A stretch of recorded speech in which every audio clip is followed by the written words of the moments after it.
my final question.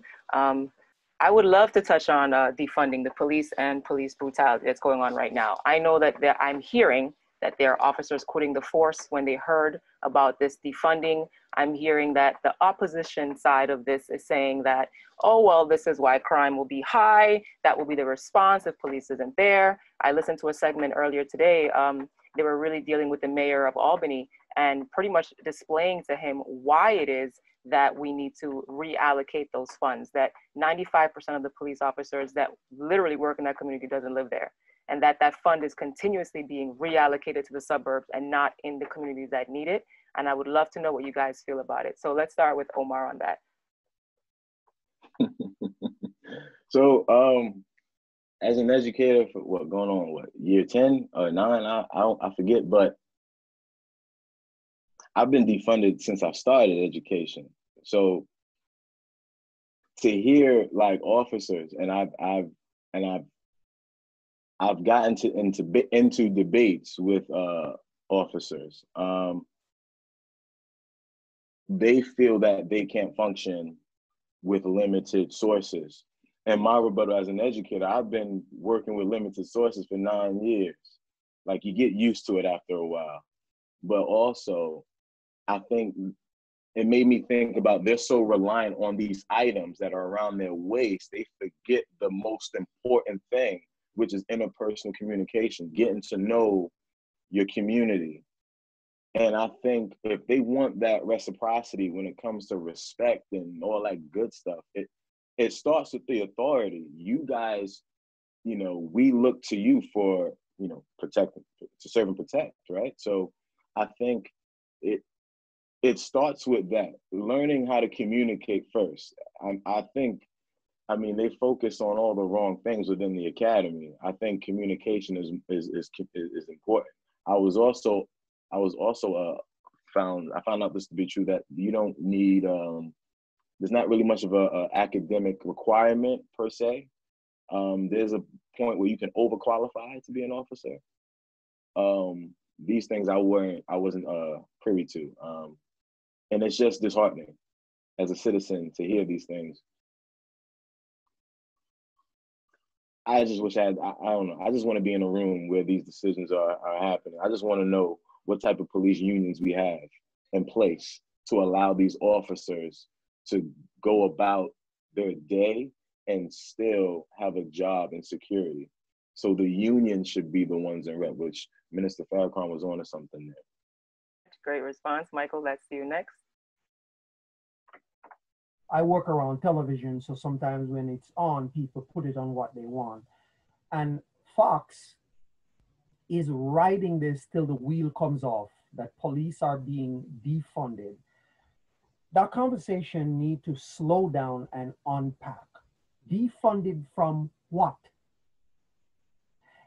The argument is the police has armament where it makes them more look like the military than a police. See, if we don't slow it down and get into specifics, then they run with the general, meaning we're going to start having police officer loan each other guns, or they're going to be rationing on bullets. You see, that's what goes into people's head when you hear defund the police. That's the kind of nonsense that they're running with. And this is a propaganda that they're pushing back against the movement that the Black Life is making. And what it means, we have to sit down and have quite cogent conversation to point out that the police has a superfluous amount of armament that they don't need. And most white folks can't get it because in their community, a police will say, yes, ma'am, may I so-and-so, ma'am? Yes, ma'am, have a good day. And when you talk till you're blue in the face, that's not how police operate in my community. In white community, police protect, serve, and protect. In Black community, police search and destroy. It's really that simple, okay? We've seen police officers disarm a white man who looked like he's mentally unstable with a gun without shooting him. Why is it they can't do that with a Black man? A police has a different mentality when he's in a neighborhood that, number one, he knows nothing about the people in the neighborhood. He doesn't understand the culture in the neighborhood. He's just there to do a job. And the mentality is when you're an officer and you're from Suffolk County or whatever, you look at these people like animals who need to be corralled. So your instinct is always to use whatever force, which usually is an overabundance of force that the police has and used in our community. If you want to see a difference, go into a predominantly white community and look at police officers, how they dress, how they comport themselves. We know that. We're Black people, we understand that. It's those people on the media that are running away with it, talking about defunding police, this general statement that give you the idea that they're just taking money out of the police budget. That's not what's happening. The argument is, rather than giving police tanks and guns that look like belong to the military, purchasing leftover things from the military, rather than using that money to buy those stuff that are superfluous for the police, use those money to create what Omar was talking about, badly needed social program for kids who after school has no place to go. Kids who are coming to school has no place to do laundry. We never thought of that. It's those things we need, a mentoring station to take those kids who are about to snap and put them in a classroom or in a place where you have people like Howard and Omar can sit and reach these kids. That's where that fund need to be taken out and put into. So we have to take back this conversation that is running around now about defunding the police, and we have to put it back in its proper context and say, no. We're not talking about taking away money for the general operation of the police department. It's the excesses that we're talking about. Take that money away and put it into program for people who need it. That's it. Thank you, Michael. Actually, they were, I was watching another interview, and they pretty much were saying that they don't feel that police were being trained properly. So they should really work on training police officers, bringing them in situations, presenting scenarios in front of them, and having them practice de-escalation. You know, going in and trying to de-escalate first, trying to get to know what the problem really is by asking the citizens first, instead of coming in guns blazing first. So just keep that in mind. There is a wonderful young lady, oh my God, her name slipped me right now. She does that kind of stuff with police officers. And she has found out that some police officers has a distinct bias coming in. Training is not going to do anything. We've been training police sensitivity training. We need something else. Okay, it's nice to talk about that, train police properly, but you got to understand, when a police comes into our community, it's a different mindset. And that you can't train out, because some police officers just have that built into them. Maybe it's the way they were raised and everything. But that's a deeper issue that we can explore on a separate occasion. I just wanted to add that. Go ahead, Durrell. I'm going to keep this very simple. This is twofold. Number one, the police, right? So police reform is happening on New York State level. We need a federal level of this, right? And another aspect of that I think should be in place is not just the training, also just the culture itself. It's an examination. It's more like an audit. We need to audit the police to see what is actually going on. What's their thought process? What are they watching? Are they watching Fox News at home? Are they watching Sean Hannity spew whatever? Are they, we got to understand these people more deeper to understand what their thought process are to clean it up. And I'm with Michael. They just need to say reform the police. Defund or whatever they want to say. They're gonna skew it anyway. But it's really reforming the police, right? And he's right. They need to be in our communities to understand us. If you don't live in our communities, or if you don't visit our communities to have a conversation, how could you understand us? You won't. So, they'll have a, shoot later, ask, shoot first, ask, talk about it later approach, right? So another thing is, I'm seeing a lot of commercials talking about the police saying that, I saw some political ad talking about, oh, you're calling the police, or press 1 if it's a rape, or press 2 if you just got robbed. This is ridiculous. This doesn't even make sense. If I was in power right now, if a police officer does not want to answer the call, if we see people like that, we should put strict penalties and fines and or termination if police officers decide they don't want to help the community because we're pulling funds from their force to put it in other places. He's right. Michael's right.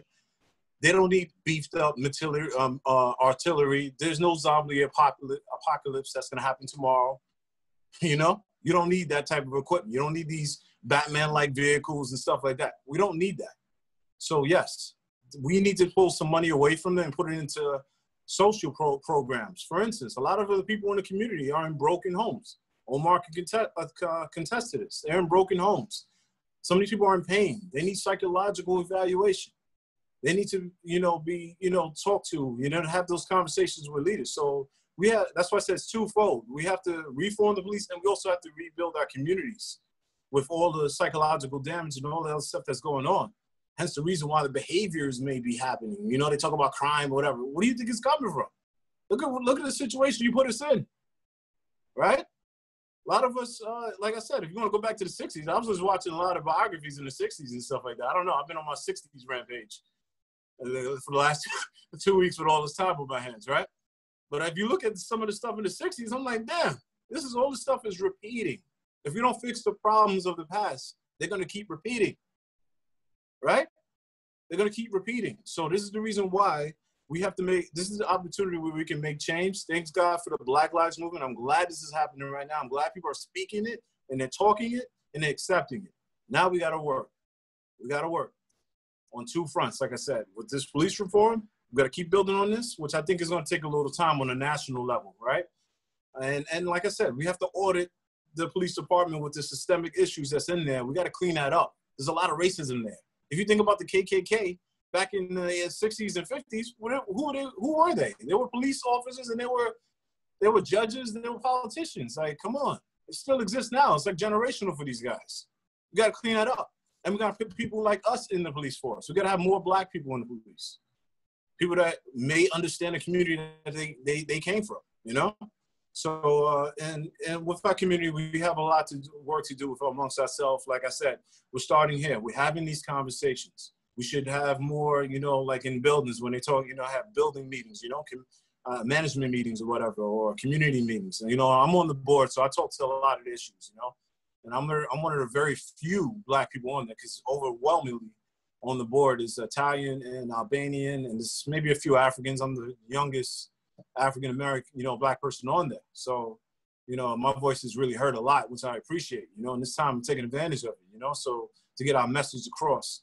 So like I said, we have a lot of work to do, and I'm happy to have this conversation with all of you today. Thank you. Totally agree with that.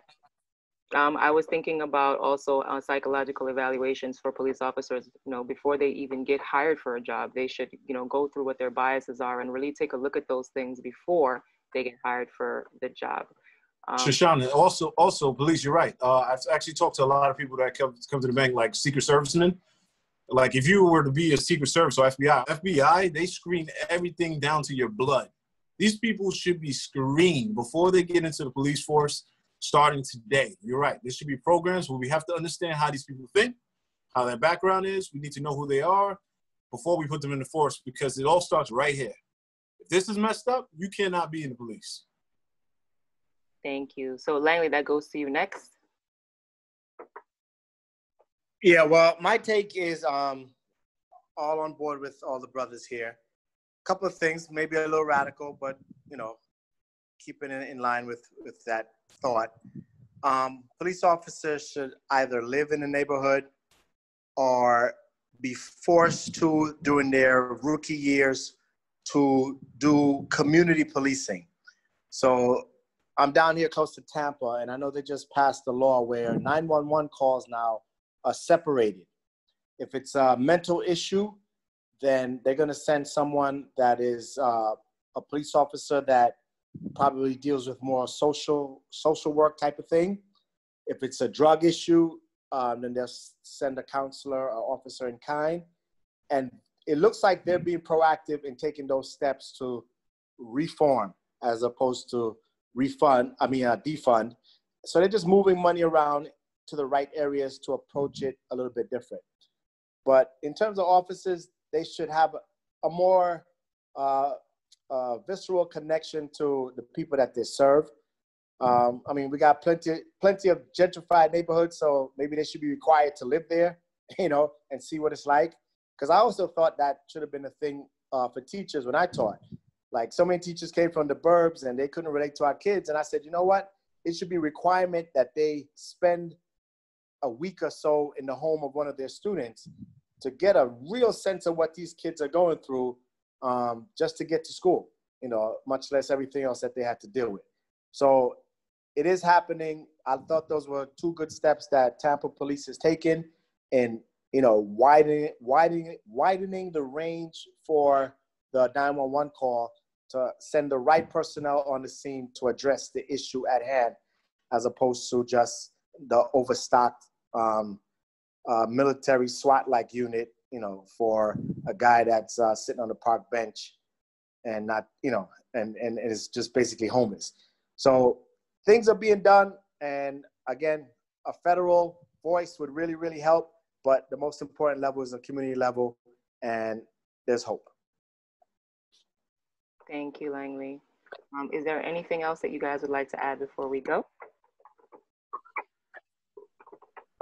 Yeah, real quick. Okay. I was trying to remember when you talk about the police, you're talking about that you need to know what's going on inside their head before you give them a gun. Somebody who created that program is a lady called Dr. Joy DeGruy. You can find her on YouTube. This lady is on point. She's very clear. Our logics are impeccable. Our arguments are great, and she's fun to listen to. And these are the kind of stuff she talks about, how when there's a trauma, white folks get treatment. Black folks are ignored when there's a trauma. And then when the trauma resurfaces as some odd behavior, we can't place where that behavior come from. And she's also, I think she's in the Seattle area, and she does train police officer. Dr. Joy DeGruy, that's her name. Watch her video, she's on point. Thank you, Michael. Omar, you wanted to add something? Yeah, just the feeling I've been having, like, I've heard I believe his name Dom Lemon. He's very big on like getting celebrities to speak up. And I recently had this whole rant, like we shouldn't be waiting on like the Beyoncés or the Jay-Z's or anybody's to speak up for us. Because at the end of the day, and not to sound radical like Langley, right? Just more or less like they don't, honestly, Jay-Z doesn't speak for me, right? I don't think he speaks for my particular demographic, how I live in my tax bracket, right? So I think we're so powerful within the masses of what we're doing now if we just continue it, right? And believe in what we're saying. And I think there's power in that. There's impact in that. So I'm not of the mindset of having these celebrities to speak for us, because at the end of the day, we are as closest to the struggle as they are, if that makes any sense. I think our voice and our impact and what you're doing, sister, is just amazing. So I think we don't need to wait for the red table talk. We can just do our own thing. So big ups to you. I appreciate this opportunity again. Thank you. Durrell? Omar, just to piggyback off of you, I agree. I mean, you know, I was watching, everybody watched the Dave Chappelle. He said he didn't really want to talk. You know, I wasn't requiring him to talk. I didn't need him to talk. We could talk for ourselves. We know what's going on. We got a lot of work to do. Yeah, we got to clean up our household. We got a lot of problems, but we're going to make it better. And this is the opportunity for us to make it better.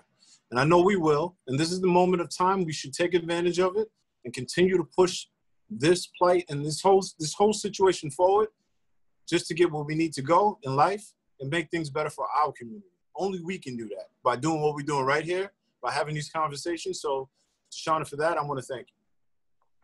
Thank you so much.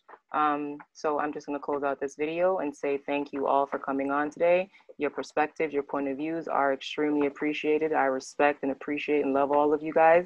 And I hope you guys continue to do the work as an individual to make the changes that you need to make, impact who you can impact. It starts with you, and do the best that you can. So until next time, you guys have a good one.